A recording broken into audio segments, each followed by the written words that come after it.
አበጀው ሰውን ከምድር አፈር ምን አደረገው? አበጀው። በአፍንጫውም ይኸው የሕይወትን እስትንፋስ እፍ አለበት፣ ሰውም ሕያው ነፍስ ያለው ይላል። አሹ ስለዚህ ለሰው ልጆች ሁሉ ሕይወት የሰጠው ማነው ማለት ነው? የእግዚአብሔር እስትንፋስ። እስትንፋሱ ማለት መንፈስ ቅዱስ ነው አይደል? እኛ እንደተናገርኩ ማለት ነው። ስለዚህ መፍጠር የመንፈስ ቅዱስም የአብም የወልድ ነው ማለት ነው አይደል? ገባሽ አሁን? ስለዚህ በመፍጠር በአገዛዝ በስልጣን በመለኮት በአምላክነት ስንት አንድ አምላክ አይደል? ሶስትነት ግን በምንድን ነው አልኩሽ? በስም አብ ወልድ መንፈስ ቅዱስ፣ በግብር አብ አባት ወልድ ልጅ መንፈስ ቅዱስ ደግሞ ሰራጺ ከአብ የሚወጣ ማለት ነው፣ ወይም እስትንፋስ ጋር ማለት ነው። አሁን እዚህ ጋር አሁን ሶስቱም አንድ እንደሆኑ አይተናል። በምንድን ነው ያየነው? አንድነታቸውን አንድ ናቸው ሲፈጥሩ ማለት ነው።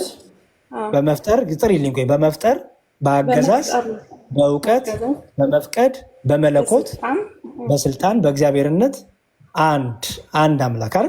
ሶስት አምላክ ሶስቱም እግዚአብሔር ነው ስሙ ማለት ነው። በቃ እግዚአብሔር ስንል የአንድነት ስሙ ነው ይኸውልሽ። ምክንያቱም ቅድም ምን አለን?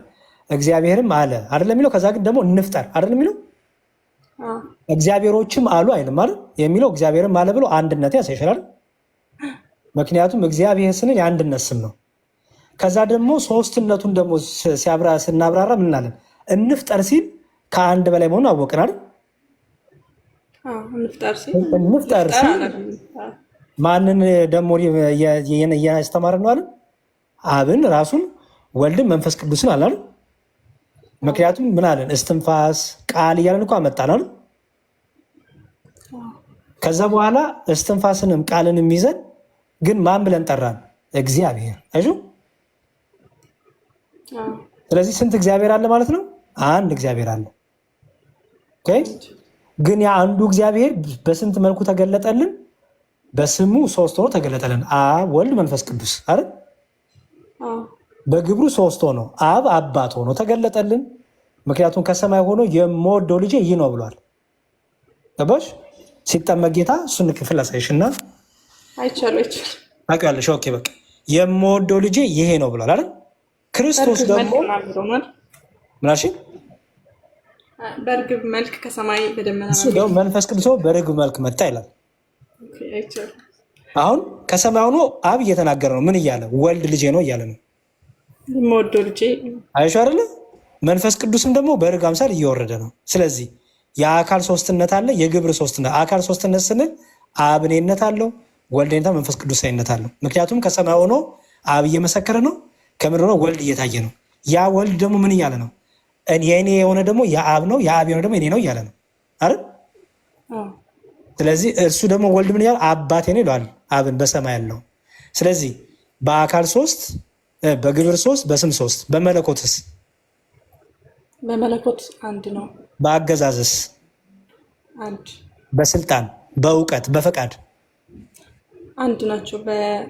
አሁን እንደተረዱ በስማቸውና በስምና በግብር ማለት አብ አባት ነው፣ ወልድ ልጅ ነው፣ መንፈስ ቅዱስ ደግሞ ሰራጺ ነው አለን። ከዛ ደግሞ በአካል አካማ ደግሞ እኔነት አላልንም ቅድም? ምክንያቱም ከሰማይ ሆኖ እኔ ብሎ አብ ተናገራልን፣ ሰማ ነው። ወልድ ደግሞ እኔ የአብ ልጅ ነኝ እያለ ነው። በሰማይ ነበርኩ ከሰማይ መጥቻለሁ አላል አይደል? ነበርኩ ሲል ያው የነበረ እንደሆነ የሚያሳይ ነገር ነው። ከማን ጋር ነበርኩ? ከእግዚአብሔር ከአባቱ ጋር የነበረ ነው ከጥንቱ አይደል? በጣም ጥሩ። መንፈስ ቅዱስ ደግሞ ሐዋርያ ስራ ስታነቢ እንዲሁም መንፈስ ቅዱስ ራሱ ደግሞ ይናገራል። ሐዋርያትን ምረጡልኝ ይላቸዋል።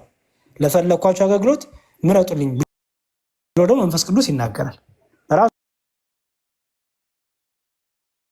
መንፈስ ቅዱስ ተናጋሪ ነው። ቅዱስ ይናገራል። ራሱ መንፈስ ቅዱስ ተናጋሪ ነው። መንፈስ ቅዱስ ሲናገር ላሳይሽ። ተናጋሪ ነው። መንፈስ ቅዱስ ሲናገር ላሳይሽ።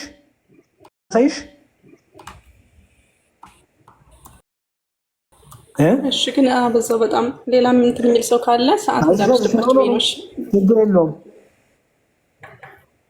ችግር የለውም።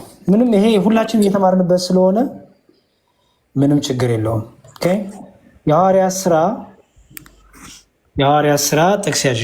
መንፈስ ቅዱስ ደግሞ ቅድም ፈጣሪ እንደሆነ አየን። መቼም እኔነት ስላሉ አለ የሚፈጥረው መጽሐፈ ኢዮብ ላይ የእግዚአብሔር መንፈስ ፈጠረኝ የተባለው አይደል?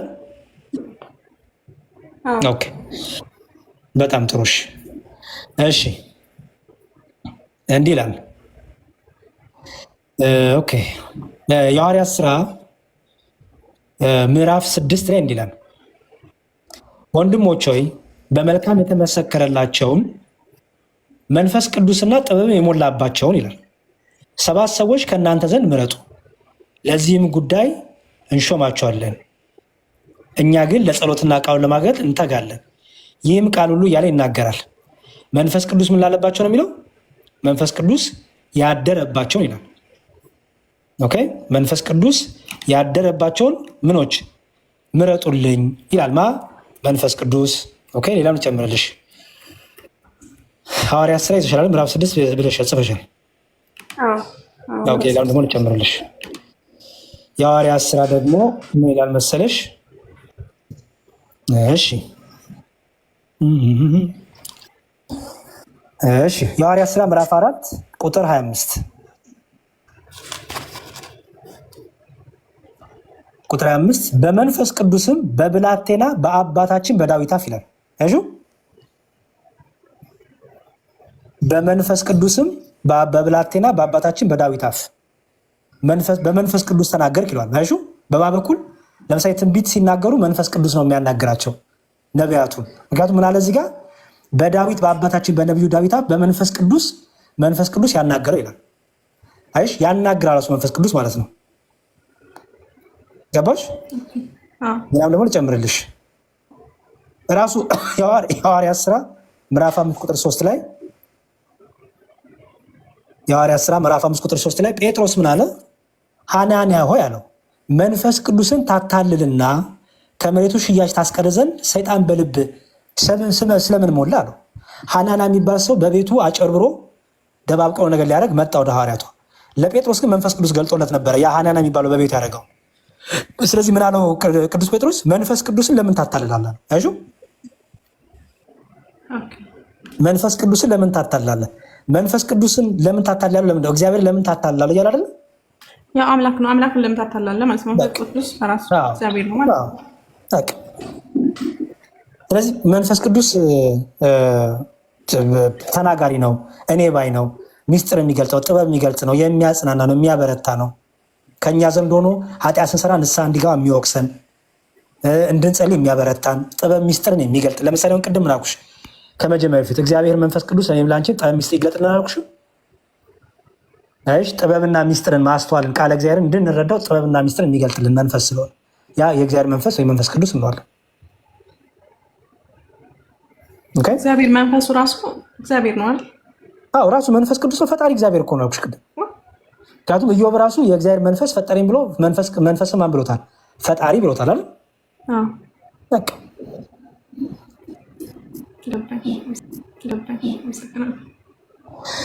ምንም